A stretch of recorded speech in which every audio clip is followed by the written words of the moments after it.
What is going on, all you Pokemon collective maniacs out there? This is Ryan, the PikaPikaPapa, and here we are with our October grading report video. And as all of you know, this is one of my absolute favorite videos that we do every single month here on the PikaPikaPapa channel. And that's because this video is all-encompassing. We're going to talk about different sets, individual cards. We're going to talk about different languages. Like, when I am trying to get a finger on the pulse of how the Pokemon market as a whole is doing, this is the one video, this is the one set of reports. This is what I come back to time and time again. That's because guess what? Prices are going to fluctuate. They're going to go up. They're going to come down. Like that is just going to happen. It's the cyclical nature of investing in anything. But what I like to see is I like to see the overall engagement of the hobby. I want to make sure that the fan base is strong. I want to make sure that the collector base is strong. And when I look at videos like this and when I see results that we're going to go over in this video, lets me know that there is a ton of interest in Pokemon. And even though the prices are coming down right now, guess what? We have a very, very bright and robust future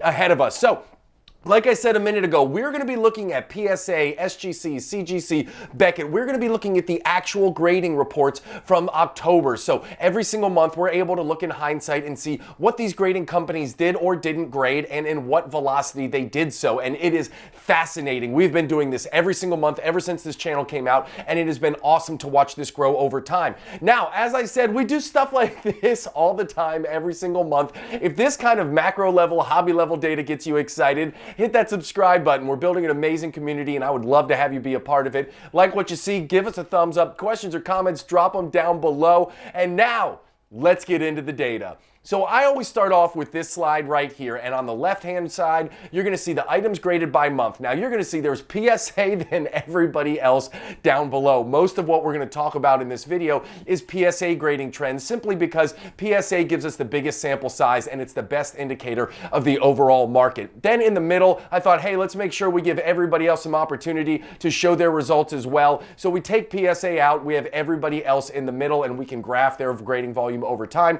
Then in the far right, that is specific to the TCG space and what these companies graded month over month. We have year over year and month over month trends. Really cool stuff to look at here. Now listen, PSA is close to flat with a little bit of a slight decline in the TCG space month over month. PSA is down 8% month over month in TCG, but year over year it is up 68% in the TCG space, which is absolutely amazing. And then shout out to SGC. SGC had a record month overall. It was their highest grading month ever in the history of SGC. Kudos to them. And they also had big TCG growth. Look at that. TCG growth last month was up 75% over the previous month and up 275% year over year. Beckett, I'm always cheering for Beckett. I am a lifelong Beckett fan. Love to see they're up 31% in the TCG space, up 101% in the TCG space year over year, and overall as a company, Beckett was up. And then CGC, listen, I had to call this out. Look at that giant green spike in that middle graph right there. That is CGC, and guess what? This wasn't an error. This was an actual number. CGC is saying, hey, listen, this isn't us catching up from a backlog. Like, this is, CGC said, this is representative of the number of cards that we graded last month. So, hey, listen, they were up 180% month over month in the TCG space and up 156% year over year. Just a monster month for CGC, and it's going to be very interesting to watch and see if they can keep this trend going. Now, after we talk about everything at the macro level, we're going to start getting into some individual cards and characters and sets, and these are the most graded TCG sets at PSA. Now, I think it's really interesting to call out all of these graphs that we're going to be looking at and charts and numbers. This includes all TCG products. It includes Magic the Gathering, it includes Yu-Gi-Oh, anything else. Lorcana is included in here. Like, the fact of the matter is, you're going to see that all of these are filled with Pokemon cards, but that's because all of the other TCG card games don't even make the list, which is awesome. We know how feverish the fan base is for all of those other genres and sets and cards, but guess what? They don't even crack the list at PSA because Pokemon is just so dominant. Now, speaking of dominant, when you look at this list right here, guess what?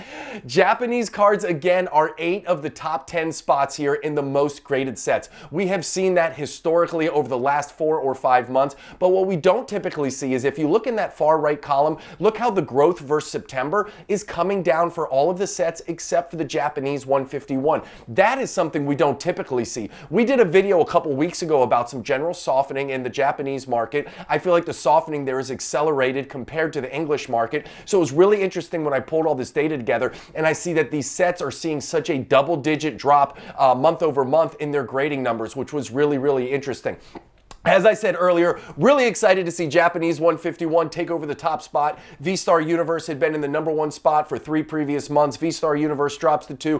Pokemon 151 jumps to #1. 2 English sets on the list, Crown Zenith and the 1999 Pokemon game. Both of those sets have been the English representation here for the last couple of months. I will say this, that 1999 Pokemon game, that includes all of the 1999 Pokemon sets. So first edition, Shadowless, you know, the regular base set, all of them are lumped into that, so that is a very, very big number. Interesting to see EV Heroes fell off last month. It came back on this month, and Incandescent Arcana fell off. Now, we've talked about the sets.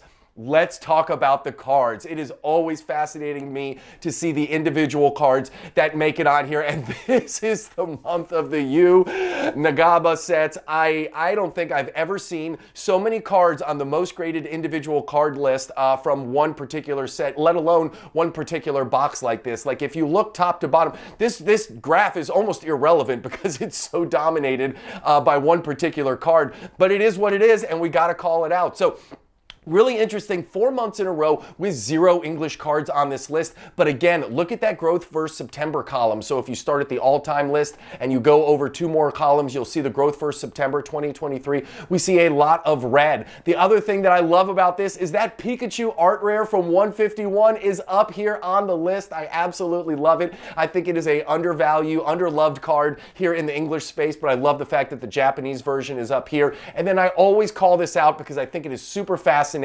These are the gem rates for these individual cards. You have the all-time gem rate on the far right column, then you have the October gem rate. There are 2 columns to the left. And what's interesting, and we talk about it every single month, say what you want about it, whatever theory or whatever you think is causing it, the fact of the matter is the all-time gem rate is almost always higher than the previous month's gem rate, and we see the same thing right here. 8 of 10 have a lower October gem rate versus the all-time gem rate. 1 is flat, and 1 is actually up, which is really, really rare. I always say this, if you have the cards, if you want to get them graded, if you have the funds to do it, I always suggest sending them to PSA sooner rather than later. For whatever reason, it seems like the sooner you get them there, the better the odds are of you getting those grades that you and I are always out there fighting for.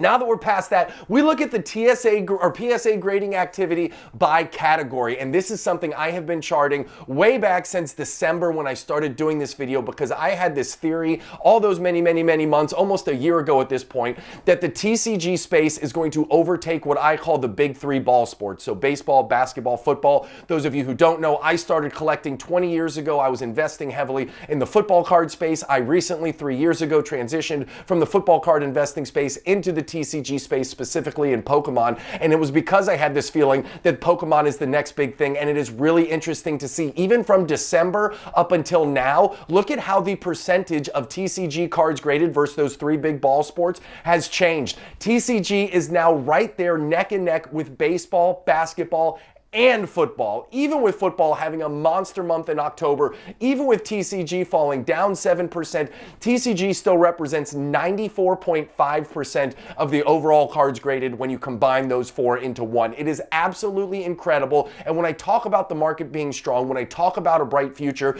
for Pokemon in particular, this is exactly what I'm talking about. This is amazing data, and it should make all of us feel really, really good. Now, getting into the most graded subjects, this was a very boring list for a very long time until my dear friend Mr. Pikachu decided to pick his head up and electrobolt the heck out of Charizard and knock him off the top list. So Pikachu is sitting at #1 for 4 months in a row, but I will say this, the Zard is not going quietly into that good night. Look at Charizard. Charizard has narrowed the gap in terms of total grading volume, and I would not be surprised with all of these awesome Charizard cards that are coming out if we don't see Charizard Charizard retake the spot at number 1 from Pikachu, but Pikachu is holding on strong with 4 months in a row at number 1. Now, the interesting thing is the Magikarp. You all know how much I love that Magikarp card from Paldea Evolved. Magikarp was on this list. Magikarp fell off, and Charmander is on there at the very bottom, and I talk about this all the time from a trainer perspective. Marnie has been on this list 6 months in a row. We never see that from a trainer. Even before I started the PikiPikaPapa channel, I have always watched this data. I've always kept an eye on it, and I will tell you this, we have never seen a trainer represent this strong for this long, so kudos to Marnie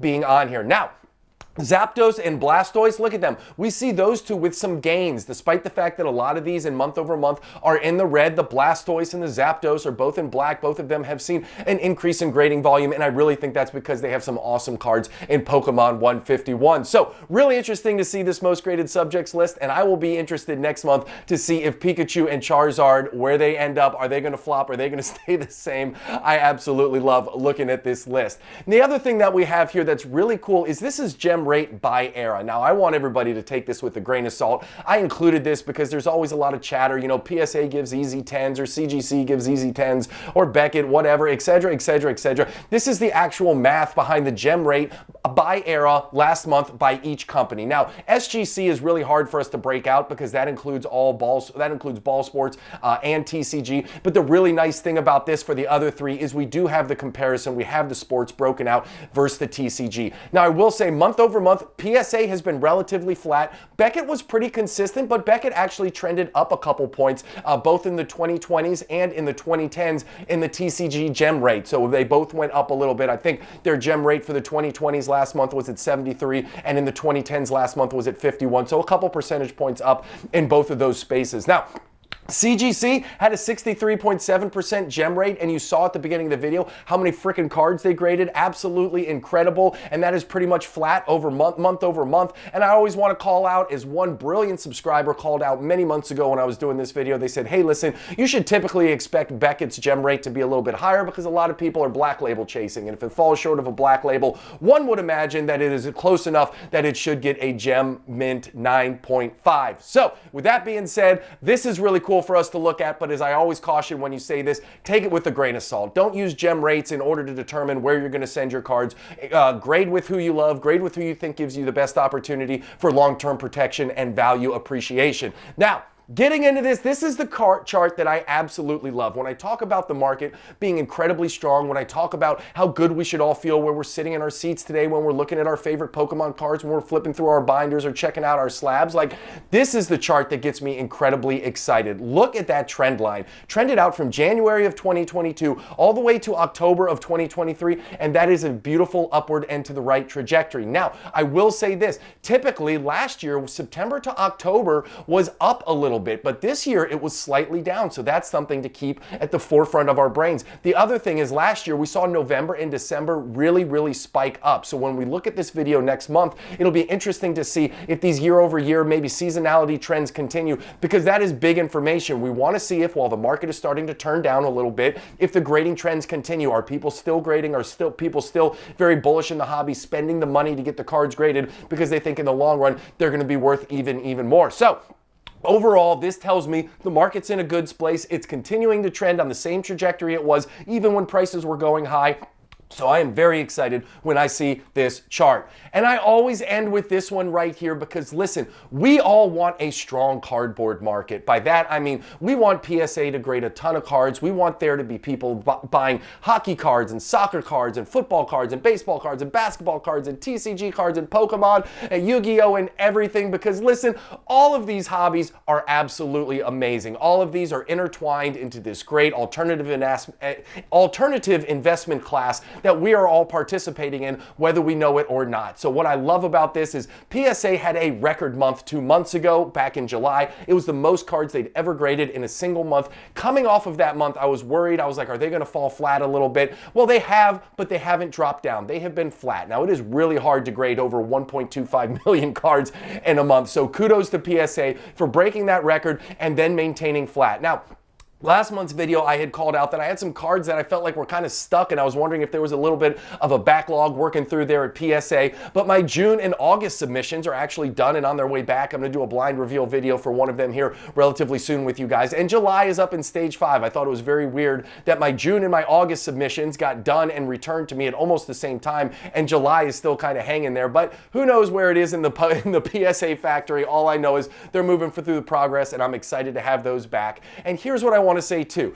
Don't let short-term price fluctuation freak you out. Again, as I always say, of course, if you chart the value of your collection, it hurts when you see the value come down. Like, we're human. Of course, humans don't respond well to loss or pain. So when we see the price start to come down, it's very human of us to have a reaction. But if you're in it for the long run, if you see all these signs of strength, you're looking at all these grading volumes, you're looking at just the overall interest in the hobby is still at an all-time high. And that, not current prices, but that type of engagement, that type of interest is what is going to serve all of us very, very well for a long time. So I hope you all enjoyed this type of video. I hope this is the type of information that gives you a lot of strength in a turbulent market. And at the end of the day, I say this all the time, if you made it to the end and you haven't hit that subscribe button yet, what are you doing? Hit the subscribe button. We do fun stuff like this all the time. If you like what you saw, give us a thumbs up. Questions or comments, drop them down below, and you all have an epic one. Appreciate you.